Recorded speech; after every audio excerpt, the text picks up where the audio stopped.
mempersembahkan barang baru daripada Sofla, iaitu suspension Project SRA Plus guys. Okay, apa special tentang Project SRA Plus ni guys? Dia ada fly load. Fly load ni korang just pusing dia punya butang ni untuk ketatkan spring ni guys. Korang kena ikut, dia ada tambah untuk ketatkan spring dan tolak untuk lenggangkan spring guys. Yang kedua adalah compression guys. Okay, ni compression korang boleh pusing je. Yang ketiga adalah dia punya rebound. So senang, korang yang mana-mana yang tak pernah lagi guna untuk suspension yang ada rebound, ni adalah 10 rebound je. So korang akan rasa yang sangat ketara.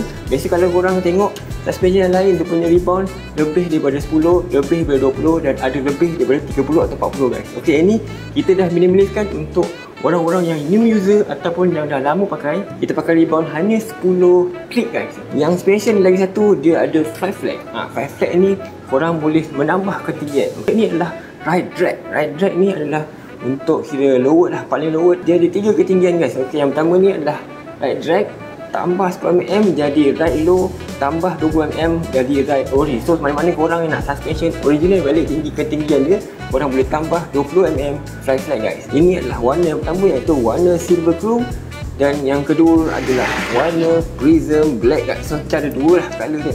Okay, bagi siapa nak dapatkan SRA Plus ni guys, korang boleh cari dealer berkaitan dengan dia. Guys, bye.